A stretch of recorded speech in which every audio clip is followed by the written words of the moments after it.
भारत ने पीओके लेने का बिगुल दबा दिया है और इसी के चलते पाकिस्तान में तहलका मचा हुआ है। एक तरफ बलूच उनको मार रहे हैं, उनकी आर्मी मारी जा रही है, उनका एक कर्नल जो कि पहलगाम अटैक का मास्टरमाइंड था उसको भी अननोन गनमैन ने मार गिराया है। तो पीओके किस तरीके से लिया जाएगा, क्या प्लानिंग होगी और हमारी देश की सरकार चुपचाप पीछे तरीके से क्या क्या तैयारियां कर रही है और पाकिस्तान क्यों बौखलाया हुआ है, इसी पे चर्चा करने के लिए हमारे साथ एक्स-रे ऑफिसर एन.के. सूद सर जुड़े। सूद सर नमस्कार, आपका बहुत बहुत स्वागत है। नमस्कार, बहुत बहुत शुक्रिया। सूद सर, पीओके लेने की भारत की प्लानिंग काफी टाइम से चल रही है। जो लोग वीडियो देख रहे हैं वो ये कहेंगे भाई कितनी बार बातें हो चुकी हैं कि कब लेंगे, लेकिन अब ऐसा क्या हुआ है जिसके ऊपर यूएस और यूके वहां से भी समर्थन में आवाजें उठने लगी हैं। देखिए, मेन बात क्या है कि यहाँ पे जियोपॉलिटिकल सिचुएशन चेंज हो रही है। पहले जब ट्रंप आए थे तो उनसे बड़ी उम्मीद थी, इंडिया ने सोचा कि ट्रंप सपोर्ट करेंगे, हम पीओके ले लेंगे, क्योंकि इंडिया ये नहीं चाहता कि उसके ऊपर सैंक्शन लगे। पूरी तैयारी की गई थी, हमें वहां पे आर्मी भेजने की जरूरत नहीं है। वहां पे इतना रिवोल्ट हो रहा है पीओके के अंदर कि पीओके खुद इंडिया से मर छकना चाहता है, और हम तो तैयार बैठे हैं कि एक बार चीज तो शुरू हो। लेकिन बीच में क्या था कि ट्रंप ने इंडिया पे टैरिफ लगाना शुरू कर दिया, हमें धमकाना शुरू कर दिया। आपने देखा किस तरीके से मुनीर को ले जाते थे, आप आइए हमारी गोदी में बैठिए, और मुनीर भी वहां गोदी में बैठ रहे थे। मुनीर की 3 बार विजिट हुई और क्रिटिकल मिनरल्स की बात हुई थी कि हम क्रिटिकल मिनरल्स देना चाहते हैं आपको। लेकिन जब क्रिटिकल मिनरल्स की मीटिंग हुई यूएस के अंदर, तो उसमें मुनीर को बुलाया नहीं गया, बल्कि इंडिया के फॉरेन मिनिस्टर को बुलाया गया। तो बातें कुछ चेंज हो रही थी, और सब स्पेशल जो चेंज हुई वो हुई जब इंडिया के साथ एग्रीमेंट कर दिया गया ट्रंप के द्वारा टैरिफ का। यानी कि जो हमारा डिस्प्यूट था जिसके अंदर हमें फ्री ट्रेड एग्रीमेंट करना था, वो रिजॉल्व कर दिया। और वो भी एक्चुअली ट्रंप की मजबूरी थी। वो इसलिए कि यहाँ पे ईयू ने हमारे साथ एग्रीमेंट कर लिया। ईयू के अंदर 27 कंट्री आती है, यूरोपियन कंट्री आती है, जिसमें से ज्यादातर कंट्रियां नाटो का पार्ट है। जब उन्होंने कर दिया, फिर इस टाइम पे और भी कंट्री आ रही है इंडिया के साथ एग्रीमेंट करने के लिए, तो ट्रंप को लगा कि मैं तो आइसोलेट हो गया, और एक दूसरी तरफ घिरा हुआ था ट्रंप ईरान के वार के अंदर। और इसके बाद ट्रंप ने जब टैरिफ का एग्रीमेंट किया, तो उसके बाद सारी जियोपॉलिटिकल सिचुएशन वर्ल्ड में चेंज हो गई। और इवन यूएस ने एक स्टेटमेंट इश्यू कर दी, एक मैप जारी कर दिया, जिसके अंदर कहा कि जो पीओके है, गिलगिट बाल्टिस्तान और अक्साई चीन, जो इस टाइम पे चाइना कब्जे में है, वो इंडिया का पार्ट है। ये बहुत बड़ी स्टेटमेंट है यूएस की। आप देखिए, बहुत टाइम तक तो यूएस सियाचिन को भी कहता था ये पार्ट है पाकिस्तान का, लेकिन इंडिया ने सियाचिन को 1984 में ले लिया था। आज जो इनकी स्टेटमेंट है, उसका बड़ा सीरियस इंपैक्ट होगा पाकिस्तान के ऊपर और वर्ल्ड के अंदर। देखिए, इसके साथ एक कंजर्वेटिव एमपी हैं जो ब्रिटिश पार्लियामेंट के हैं, उन्होंने स्टेटमेंट दिए कि जो पीओके है वो इंडिया का पार्ट है, सारा कश्मीर इंडिया को बिलोंग करता है। इससे पहले 2017 में ब्रिटिश पार्लियामेंट के अंदर एक बिल पास किया गया था, स्टेटमेंट दी गई थी पीएम मोदी के आने के बाद, गिलगिट बाल्टिस्तान इंडिया का पार्ट है। और गिलगिट बाल्टिस्तान का जो टोटल एरिया है वो है 80,000 स्क्वायर किलोमीटर का। ये रिच है मिनरल्स के अंदर भी। और देखिए, जो पाकिस्तान का पीओके है वो है 8,000 किलोमीटर का। तो इस टाइम पे इंडिया इस टाइम पे तैयार हो चुका है पीओके लेने के लिए। कब होगा ये हम कुछ कह नहीं सकते, लेकिन अब ऐसा हो गया कि वहां पे लड़ाई तेज हो चुकी है, और इसकी वजह से पीओके के अंदर डिमॉन्स्ट्रेशन होनी शुरू कर हो गई है। और पीओके के लोग इस टाइम पे इंडिया से मर्जर करने की बात कर रहे हैं, वहां पे नारे लग रहे हैं, पाकिस्तान मुर्दाबाद, हिंदुस्तान जिंदाबाद। तो इसके साथ साथ पूरी जो सिचुएशन है पाकिस्तान के अंदर बदल गई है। यानी कि आसिम मुनीर इस टाइम पे टोटली आइसोलेट हो चुके हैं एक स्ट्रोक से, और स्ट्रोक था पीएम मोदी का जो डिप्लोमेसी है, उसकी वजह से ट्रंप भी सामने आ गए। सऊदी जो पाकिस्तान के साथ डिफेंस एग्रीमेंट कर रहा था, वो भी सोच रहा किस तरीके से विड्रॉ कर लूं। जो एक इस्लामिक नाटो बनने की बात कर रही थी टर्की को साथ लाने के लिए, टर्की भी बैकआउट कर गया। तो मुझे लगता है कि इस टाइम पे पाकिस्तान का टाइम आ चुका है, पाकिस्तान को तोड़ने का टाइम आ चुका है, और इंडिया पीओके लेने की पूरी तैयारी कर रहा है। मैं आपको बता दूं कि हमारी एजेंसीज ने पूरी प्लानिंग कर दी है कि कब और किस तरीके से पीओके लिया जाएगा। सिर्फ एक बिगुल बजने की देर है, पीएम के ऑर्डर की देर है, और पीएम लगता है कि बहुत जल्दी ऑर्डर देंगे इंटरनेशनल एजेंसीज को कंसल्ट करके। अच्छा सूद सर, एक चीज और, जो शरीफ है इनके, शहबाज शरीफ प्रधानमंत्री है, 5 फरवरी को एक कश्मीर में पीओके की साइड जो है वहां पर एक दिन सेलिब्रेट किया जाता है कश्मीरियों के लिए। वहां पे जाके शहबाज शरीफ का कहना है कि कश्मीर जो है वो पाकिस्तान का पार्ट होगा एक दिन। यानी कि यहाँ पे हम लोग कह रहे हैं कि हम पीओके ले लेंगे, वो लोग कह रहे हैं कि जो हमारा कश्मीर है वो भी वो लोग ले लेंगे। तो ये बयानबाजी क्यों चल रही है?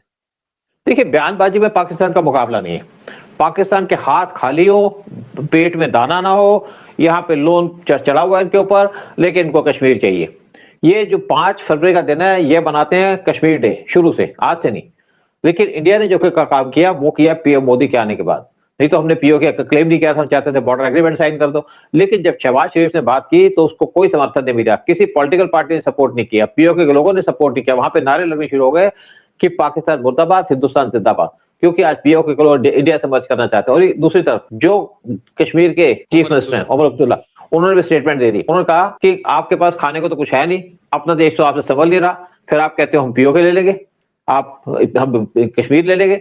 कश्मीर किसी के बाप का नहीं है, कश्मीर है इंडिया का। फारूक अब्दुल्ला ने स्टेटमेंट दी है कि कश्मीर किसी का बाप का नहीं है, कश्मीर इंडिया का है।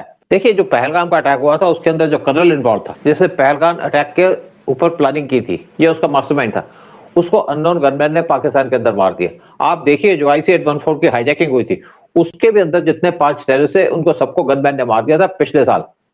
फिर जो 2001 का पार्लियामेंट का अटैक था, उसके अंदर भी जितने लोग थे उनको मार दिया था। आज कुछ लोग बचे हैं, उनका नाम आ जाएगा, जिनको सिक्योरिटी ज्यादा मिली हुई है पाकिस्तान की तरफ से या पाकिस्तान की आर्मी की तरफ से, या उनको किसी सेफ जगह रखा गया हो, जब भी बाहर निकलेंगे मारा जाएगा।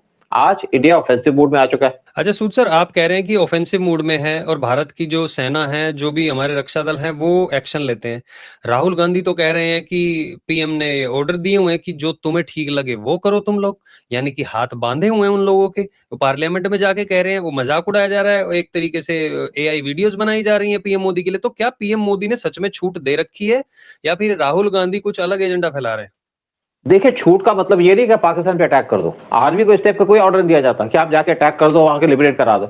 छूट का मतलब है कि पहले क्या होता था, जब कांग्रेस की गवर्नमेंट थी तो आर्मी पे अटैक होता था या बॉर्डर पे अटैक होता था, तो आर्मी को परमिशन चाहिए होती थी कि वहां से गोले बज गए, 10 गोले आए, क्या जवाब दें, क्योंकि वो जवाब दे नहीं पाते थे। तो उस टाइम पे दिल्ली फोन किया जाता था, दिल्ली से परमिशन मांगी। दिल्ली के जो आर्मी का हेडक्वार्टर है वो गवर्नमेंट से परमिशन मांगते थे, परमिशन मांगने के बाद परमिशन मिलती थी, तब गोले दागे जाते थे।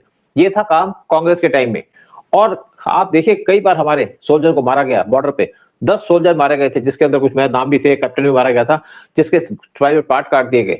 लेकिन जब डिफेंस मिनिस्टर से पूछा गया या होम मिनिस्टर से पूछा गया, ये कांग्रेस की बात कर रहा हूं, तो उन्होंने कहा वो आर्मी के लोग नहीं है, वो उनके मिलिटेंट है जो मार गए। तो ये था कांग्रेस का एटीट्यूड। और आज जो राहुल गांधी करते हैं, एक्चुअली क्या है कि हमारी आर्मी को इस टाइम पे पूरा ऑर्डर है कि अगर आपके ऊपर एक गोला चले तो आप 10 गोलियां मारिए, तो वो मारते हैं इस टाइम पे। लेकिन जब क्रिटिकल सिचुएशन होती है, नेचुरली जो कमांडर होगा थोड़े से अपने आर्मी चीफ से बात पूछ सकता है कि मैं करूं नहीं करूं, हॉटलाइन तो इनके पास रहती है। लेकिन जो चीजें हमारे कब्जे में है 2014 से, उस पर अगर कोई भी कोशिश करेगा आगे बढ़ने की, तो उसको वैसे ही जवाब मिलेगा जैसे चाइना को दिया था इंडिया ने। आपको बता दूं, 2020 में जब हमारा स्टैंड ऑफ हुआ था चाइना के साथ, उससे पहले हमारा कोई स्टैंड ऑफ नहीं हुआ था चाइना के साथ, कभी भी हमारी फोर्सेस उनके सामने नहीं आई थी, क्योंकि कांग्रेस के टाइम में परमिशन नहीं मिलती थी। तो स्टैंड ऑफ इसलिए होता कि चाइना कोशिश कर रहा था, आपके स्लाइसिंग की जो इनकी पॉलिसी है कि छोटे छोटे एरिया पे कंट्रोल कर लो। जब हम उनके सामने 4 साल खड़े थे तो उसके बाद चाइना को भागना पड़ा। तो राहुल गांधी का जो एजेंडा है वो है प्रो चाइना। राहुल गांधी किसी के एजेंट हैं, देश के नहीं है। डोकलाम के टाइम में चाइनीज एम्बेसी में चले गए थे और उनके एम्बेसडर से मिल के आए थे।